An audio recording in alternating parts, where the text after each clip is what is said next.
How do you approach that? Do you find yourself Almost going the the opposite, opposite way? exactly. Okay.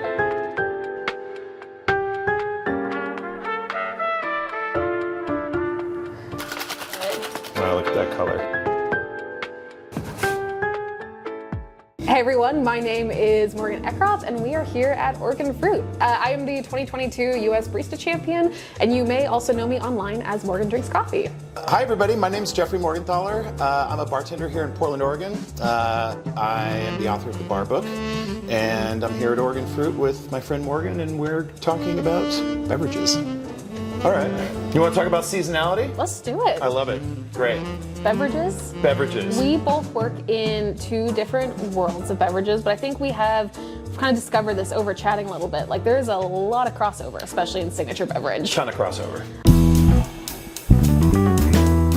How, to start us off, because I'm personally really interested in this, when you are working on developing a seasonal beverage menu, what is your starting point? So it's a great question. I think of seasonality in sort of like two different ways, right? And I think that you do too, based on our conversations. There's that true sort of seasonality, farm to table, farmers market, Alice Waters, what's in season, It goes in the tote bag. Exactly, and that's I think what most people think of when they think of seasonality. Yeah. Then for me, there's that other sort of idea of seasonality that's based around nostalgia, and the example that I always give is like, Christmas eggnog, right? We Comforting, spiced, warming. It would be weird to drink eggnog in July, right? Totally.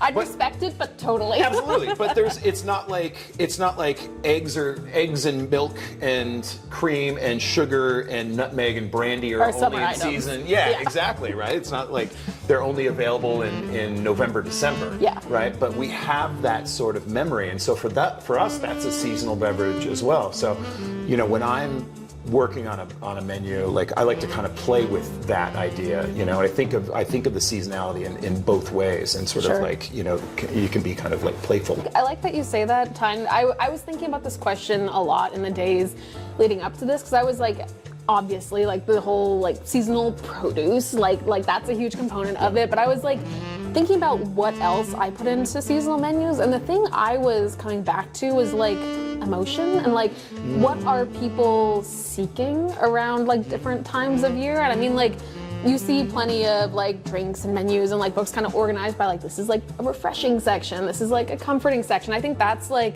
a really high level way to look at it, but I think like nostalgia is a really great word of like, in the Christmas season you have like family, you have tradition, you have like all these things that people are feeling and experiencing, whether subconscious or not. And so being able to play with that and bring that into drinks feels like a very seasonal component. Whereas like summer, I think of things that are more exploratory, like think of like summer adventures and summer break and just things that are like fun and splashy and poppy. And that feels like a really, for me, I think that's almost the more important part of like seasonality than even the ingredients themselves. The ingredients themselves feel like they are then supporting that rather than the other way around. So like thinking about like rotations of seasonal menus, like we have like the 4 seasons, the 4 quarters, we have like 3-month cycles that everything goes into. Is that how you structure your seasonal menu changes, in those chunks, or do you find yourself moving menus with different metrics? A little bit of both. So I will work around the seasons. We'll do often on a menu we'll have a couple of slots where, and I always call it like a slot because it's sort of the same drink. The same style. Like, yeah, exactly. Yeah. It's like a template that will just sort of, pop in a different little sort of accent ingredient, totally. Right? So, like a sour formula is a perfect example. It's we're in the fall and we're using kind of like apple flavors in that sour. Spring we might be using berries. Late summer we're using apricot. But it's always sort of that drink in that slot. But then there's also the sort of that other sense of seasonality that we're playing with, where it might not fall exactly on the 21st Totally. June or whatnot, but we are like, okay, so, the weather has changed already. It feels like summer. It's only May. Yeah. Let's get in there and like really start hammering on those big like summer flavors that everybody's looking for. So obviously, I mean, guests think about seasonality different and hot and cold in different ways. Yeah, totally. Yeah, I think that our hot is probably a little bit like your cold, right? Probably. Yeah, it's like I think it's interesting in the coffee world, like we are pushing more and more into, I think, some of the templates and like formats of drinks that like originate in the cocktail space. Like we are a much younger industry, and we pull so much from more established worlds of like cocktails and wines and spirits and all of that. But I think it's really interesting to see, especially with seasonal menus, like drinks in the coffee world get like sized down further and further in like a very exciting way. Like for so long, like a signature drink was kind of like your classic, like a sweet latte. Like it had a fun, fun syrup. Like maybe it had some sort of garnish in it, but like we're talking about like 12, 16, 24 ounces in like some cases, depending on what kind of coffee world you're operating in. But nowadays with like more specialized like coffee menus, like we're getting these really fun short drinks that are just like packed with flavor and like honestly give so much more creative space to work with than these like much fattier, like sweeter, but like really delicious, like larger latte formats. So this makes me think of a question that I've been wanting to ask you about. In bars, Totally. almost all of our beverages are served in transparent vessels. Yeah. So you can look across the bar and you can see something Say, and be I like, want that. I want that. Yeah. But for you, like almost everything It's in a nice is served ceramic, in an opaque, like one of these. Exactly, or it's a paper cup with a lid. Unless it's like an iced thing in a plastic. Like how do you sort of like work around like presentation and stuff with that given that everything's in an opaque container? I like that you mentioned like to go, because it's like, especially like in America, it's not like, universal internationally. There's a lot more culture around like staying and drinking your coffee for here, but like I would like more than 50% of the coffee we drink is in like a plastic or a paper cup. We're dealing with a lot more like visual garnishing on top. You can't just hand them a brown drink and say it's $8. Like it's just, people don't want that. So, obviously a big part of seasonality is, and especially in beverages, is fruit. Sure. Right? What sort of challenges, or things, what sort of things do you have to think about when you're incorporating fruit into a seasonal beverage program? So for me, I'm always kind of thinking about like the composition and like just function of like how I'm gonna include fruit.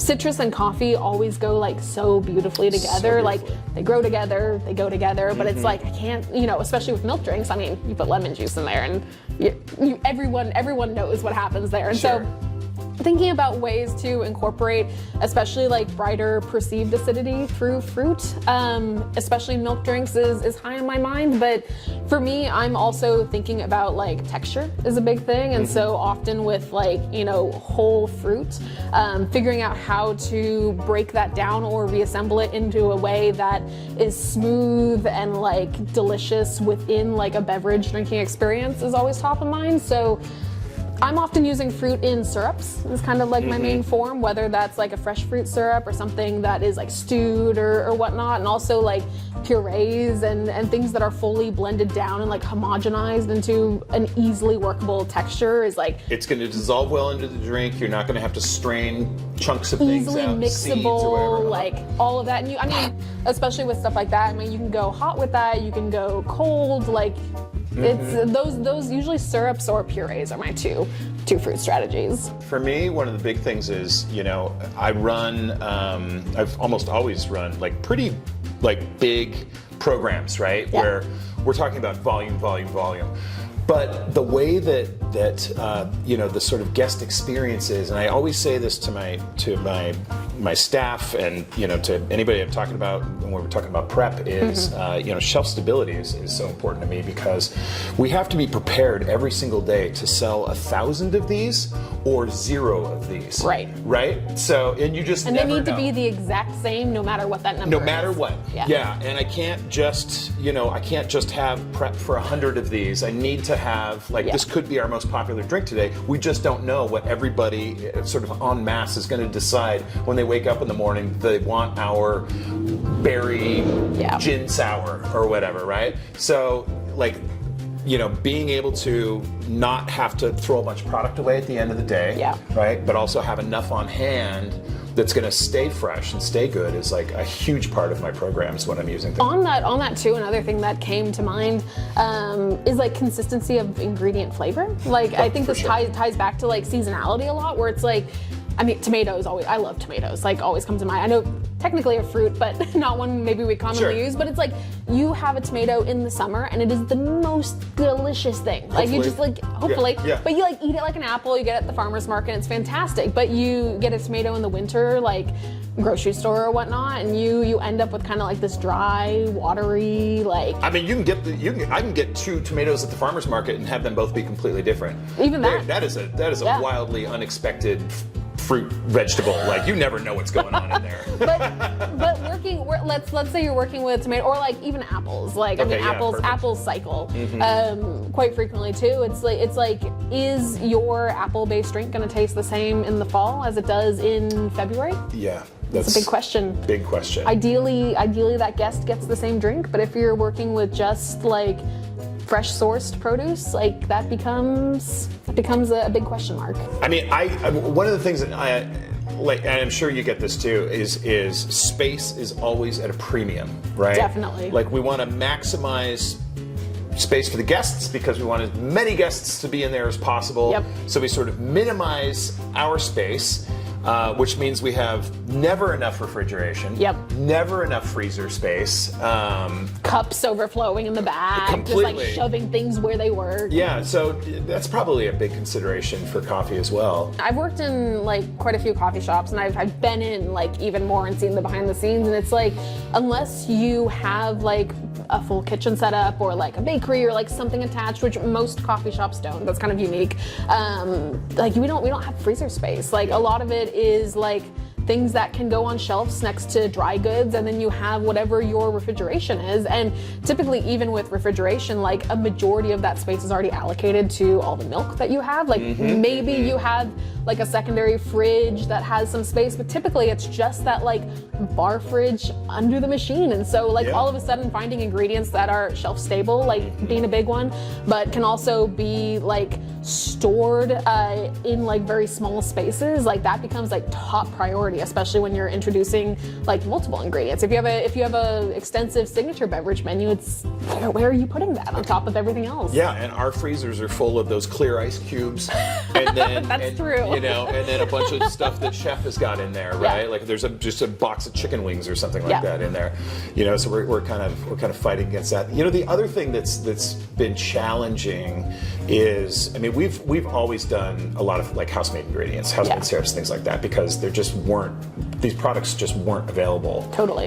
So we had I had recipes, and somebody down there hopefully executing them exactly perfectly every single time, getting all of the sort of raw materials in, having the raw materials be perfect. Yep. Making sure that they show up, because the purveyor didn't bother to let us know that well, we just don't have raspberries. And you're so that changes this whole week. Completely, yeah. And then, just praying that the prep person happens quickly to and process all then of that. the person that I've trained to do it is just they're present that day. Yeah. And, that's been a really big challenge. So when I'm working with fruit in beverages, I think I was looking back over some of my recent coffee recipes, and I think 80% of them have fruit in them. It's whether that's coming from citrus fruit or whatever have you.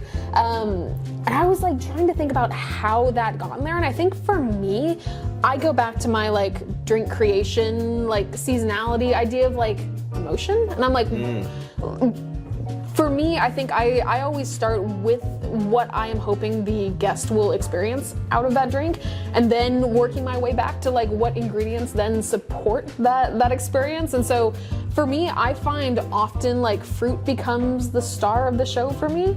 I usually utilize fruit as kind of my like base ingredient and then work like auxiliary and like supporting flavors off of that. How do you approach that? Do you find yourself going the opposite way? Yeah, okay, that's what I'm thinking. Completely. I mean, it is so important for us. Like, it's such, fruit is such an important piece of the cocktail puzzle. Yeah. But and I do tend to make the fruit the star of the show when I'm doing, like, say, non-alcoholic beverages. Sure. Right. But with alcoholic beverages, I'm using them to support. So I've got bourbon. For me, bourbon works really well with stone fruit. So I'm pulling in that and sort of like accentuating the bourbon. Still driving that kind of like idea of like nostalgia and seasonality, but really like using these other ingredients and these other flavors to like make the star of the show shine. Yeah. Which is also really important, I think, in a beverage program is being able to do that. I mean, we've talked a lot about coffee, but there are probably other things that are served in coffee shops that you're using. Totally. Using fruit to sort of either accentuate or pair with. Honestly, like, I mean, tea is the obvious complement. I mean, like right now, as well as like cold drinks, which is a huge trend. Matcha this summer has had like an explosive. Oh my gosh, I know. It's unseen insane. before. Yeah, it's completely like insane. I mean, there's entire like here in Portland, like we have matcha cafes that just serve matcha now, which is nuts. Super cool. Yeah. And honestly, like within those flavor profiles, like I feel like there's even more room to play, especially with the fact that matcha is caffeinated, but like if you start working with teas, you have a lot more option in like low caf like kind of worlds. I love that. Which I know you appreciate. Guy, but I think kind of similar to like low proof or like NA drinks. Like you have people coming into coffee shops, especially like later in the day, looking for like things that aren't just like caffeinated black coffee or espresso. And so building signature drinks within like a lower caf category, I think is like awesome, and especially with matcha. I mean, matcha pairs there's so few fruits that matcha doesn't pair with. I would imagine. I mean, you can put almost strawberry matcha is like the really obvious clear one. Matcha pairs so beautifully with like tropical fruits. I think about like passion fruit and guava and like honestly any berry as well. I would think stone fruit too. Stone fruit, very much so. Peach. So like beyond the world of coffee, which depending on your roast profile, I mean, that's another big thing when building signature drinks within coffee. I feel like they are most often directed by your roast profile. Really dark roast coffees, you put them in some sort of like tropical sparkling like refresher type drink and it just like blows it out. Like it's just a mess. Really? Whereas if you're using like a naturally processed like Ethiopian, that's roasted lighter to really highlight those kind of original like tropical stone fruit notes. There's so much fruit in there. There's so much fruit Ethiopian. and like acidity and sweetness, and you put that into that exact same, like sweet like tropical fruit sparkling base, and it's like a delicious coffee soda.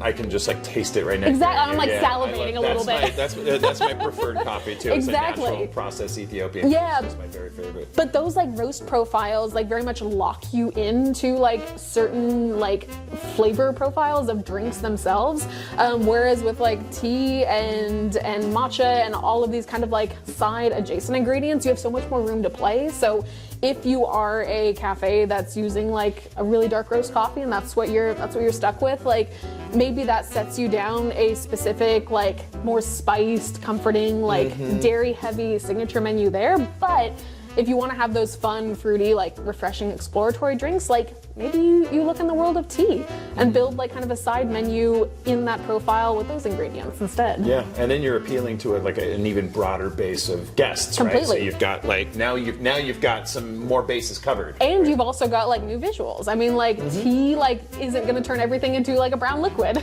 So true. Yeah. you get different colors, layering, like all of that becomes like available to you as well. So talking about like creative process is always like my favorite thing to do with beverage people, because realizing how differently we all approach just Everyone.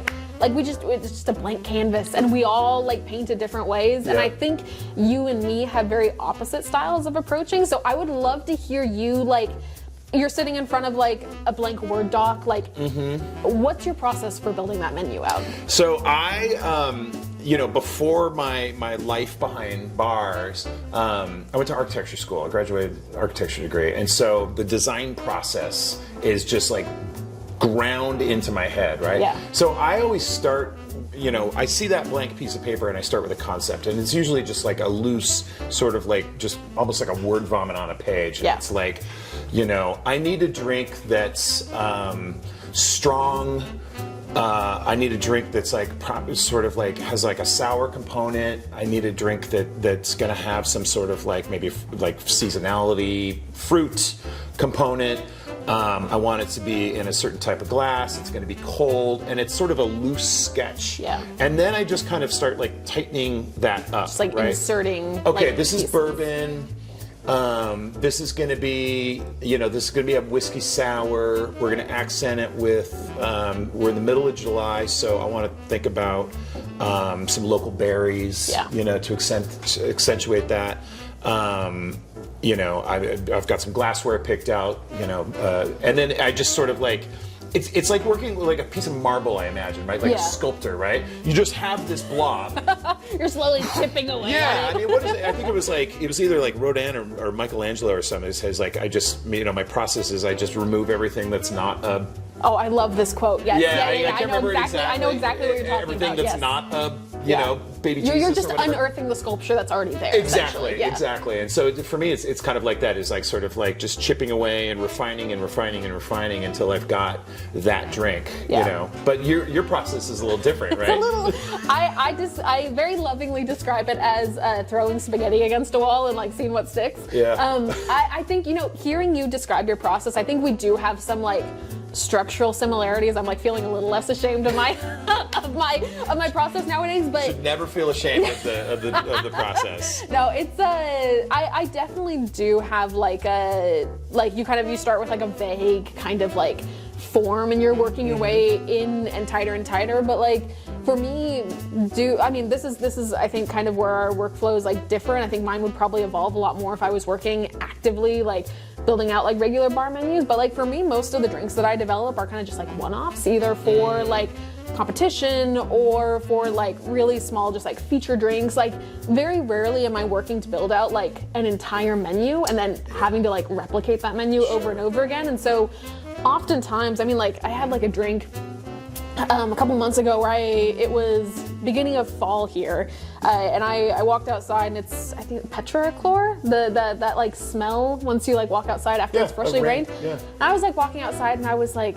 what if this was a beverage? And I was like, and so it's like stuff, finding like little points like that, and then that for me feels like the initial toss of spaghetti of like, I'm going into my space and just like grabbing ingredients, and oftentimes I won't even have like an end format in mind yet. It's just like stressing me out. It's just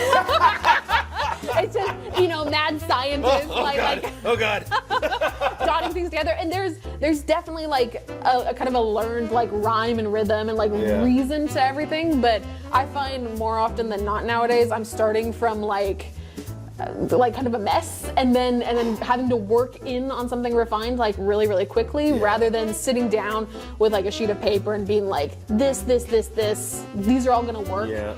It's just a matter of like finding the right specs for everything. Yeah, when I do like a menu from scratch, it's a little bit harder. But I'm doing those like slots we were talking about, right? Totally. Like this is this sort of like aperitivo. With something served up, with like a bitter drink, exactly. This is our sweeter kind of desserty thing, and they're just like, it's like a series of blobs that then kind of get carved away, and then it becomes kind of easy because we're just like replacing something with something similar. Like we would never take that, say Negroni. Like a sour is going to have like those structural components in it, like, no matter what. You're just like kind of changing the flavor of them. Well, and you don't take that sour slot and just replace it with like a Manhattan. Totally. Because everybody, they're people like, that's who my are slot. ordering that do not want that. Exactly. Yeah, we sort of like replace like with like. Yeah. And that's where the seasonality becomes that like sort of thread, that gives us that interesting program as we move through the year, is to have that slot kind of tied into different, like, oh wow, they're playing with peach, like, great. I love peach. I love it's in season peach, right now. Ooh, I was just eating one. Peach and gin. I didn't think of that. Yeah. So that becomes really fun. Naming becomes. I think I'm for curious, both of us, names. What's your thought on a fun, silly, froofy name? It is. I love a fun, silly, froofy name. Naming is the hardest part of. Really? For me, it is the hardest part. Yeah. It's the cherry on top. Oh, you love it. I love it. I do all this like annoying. I've drank so many disgusting beverages. Like I've finally like carved my David, and then the cherry on top is I now get to give it like the silliest name in existence. Do you have any examples? One of the drinks that we are going to be making later today is called Passion on the Vine, which has it's a drink that has passion fruit puree in it, but then also tomato in it. And I was like, nice. I was like sitting there. It's midnight, and I was like, Passion on the Vine. I love it. No, like iterating, nothing else. I was like, perfect. We'll just put that there. Yeah, I will have this drink, and then I will just I have in my phone, I have like in my notes app, I have a like list of a just words? 1,000 different I've got like one too. words and names that are, and I'll go back and I'm like, oh, check out that thing, and I'm like, these are all garbage. Every single one of these is terrible. Why did I even write that down? Yep. I hate it. But it does become really important, you know, because that's the thing that sort of sells, that people kind of lock into. Totally. Right? And sort of sells the drink. And you know, you can get seasonality in that name. You know, there are summer names and there are winter names, Definitely. right? Also, like whether you're going to incorporate like a flavor cue into that name, or if you're going to give it like the more abstract version of it. I often try to put a flavor cue into the name, you know, because I just find it's like especially a little on bit like easier. active large menus, like being able to just like pinpoint what you want immediately. Yeah, it's a passion fruit Ramos gin fizz. Yeah.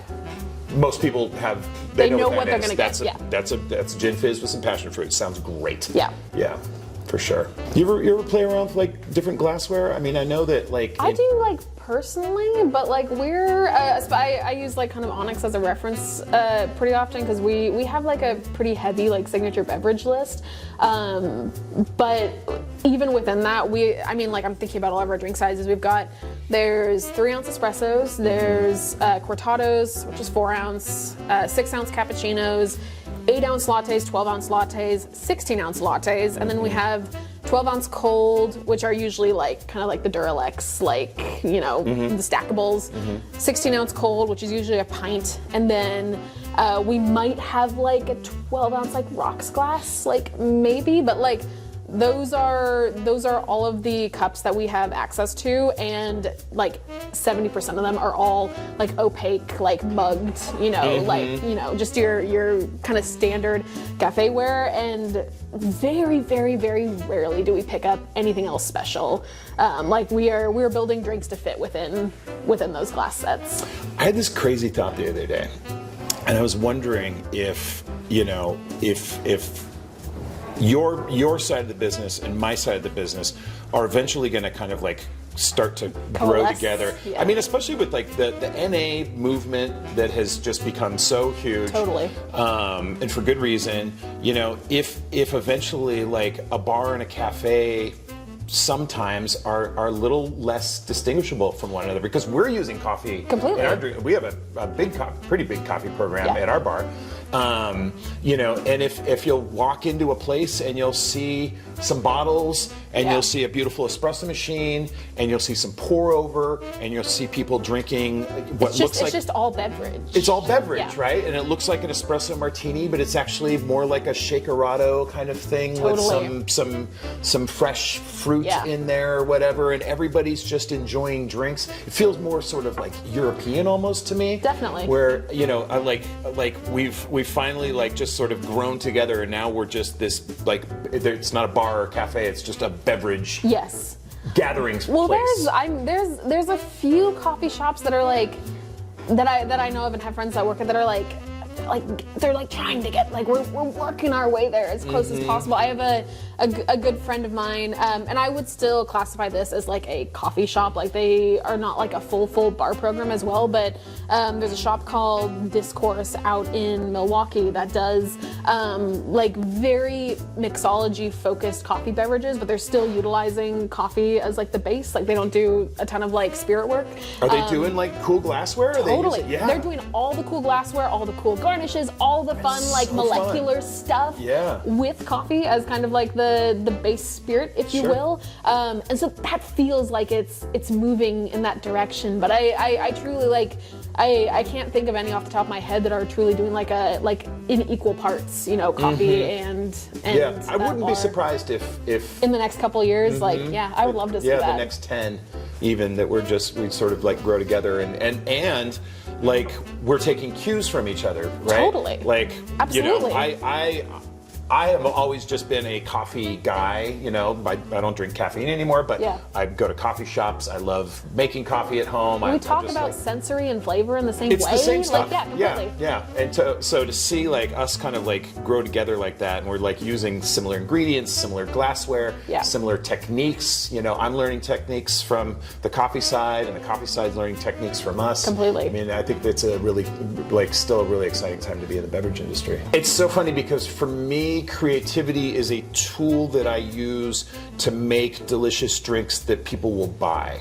So I don't typically have, and I know some bartenders do, but I don't typically have drinks on the menu that are there to satisfy my ego or my need to express my creativity. Sure. What I want to do is I want to make a whole bunch of people very happy, including my bosses. Right. Right? Right.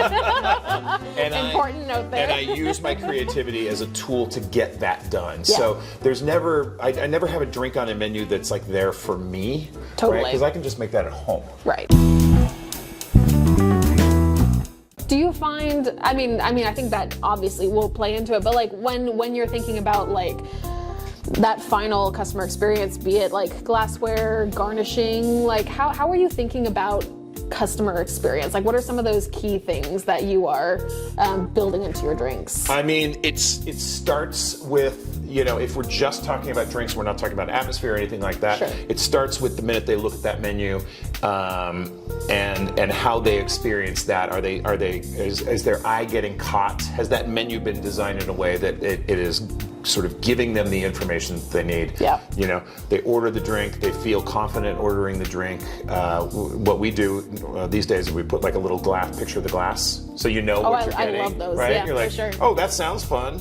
And it looks fun. You feel cared for throughout that menu. Completely. Yeah, I know what's going on because I think it can be kind of a scary process for a lot of people that are intimidated by coffee shops or bars. It's so much like assumed knowledge. Like, I mean, we don't explain on a menu what a cappuccino is. No. You just walk in and we assume you know what a cappuccino is. For sure, yeah.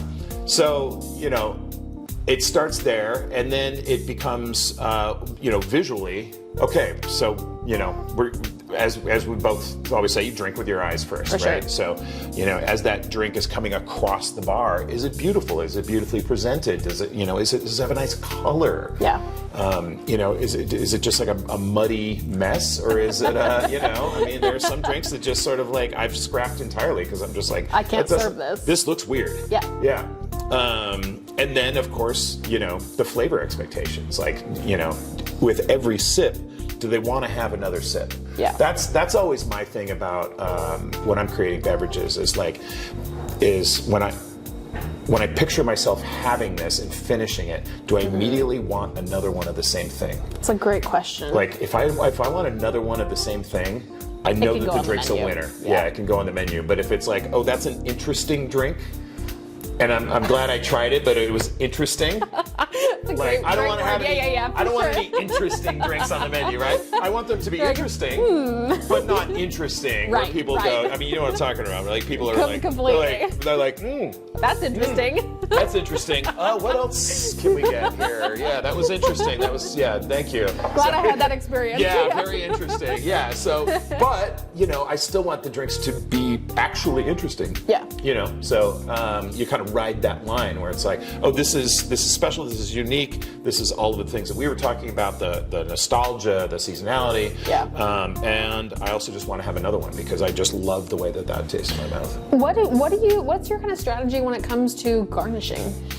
Garnishing is like, it's gotten so crazy in the has. past. Yeah, It's for you gotten wild. for you too. Very I mean, much it used so. to be. I remember, like for you, it was like a sprinkle of cinnamon yes, or y'all chocolate or just kinda nutmeg. shove it Yeah, out. exactly. And often the customer did it. It's like, there's your shakers over there. Like, just Totally. whatever you want. Totally. Yeah, if I put enough cinnamon in here, it's like a little cinnamon latte. I remember the very first time I went to, it was Felix Coffee in New York City, and I was like a little baby barista. Like, I hadn't like gotten out of the small town yet, and I went there and I ordered a s'mores mocha, expecting it to be a mocha with like a marshmallow, and it was first of all served in like this beautiful like tulip-shaped glass, but then it had like a homemade roasted s'more on it, but then it goes into like the cloche and it gets like wood smoked there Wow. in front of you, and then they like lift the cloche, and Yeah. that was my first time being like, oh, we need to do The more. garnish is Yeah, an the actual garnishes. experience. Yeah, exactly. Yeah, it's not just a little shake something on top, yeah. Totally. Yeah, I mean, for us in bars, it was usually just like a brown lime that Yeah. just had been cut like 3 days ago and was sitting in a little All dried out. yeah, and or just like crinkly in a and- puddle of its own goo, you know, with a bunch of other brown limes, you know. And now we've really gotten into, you know, there's all the ways to do all of the fresh garnishes. Yeah. There's dried garnishes. There's flowers. There's, you know, cinnamon sticks, Tweezering there's them right on the top, yeah. Yeah, there's. I mean, I see, you know, especially in kind of like these sort of fun, silly bars, bar programs. There's like little plastic monkeys hanging off it and stuff. You know, For like sure. A little shark. Yeah.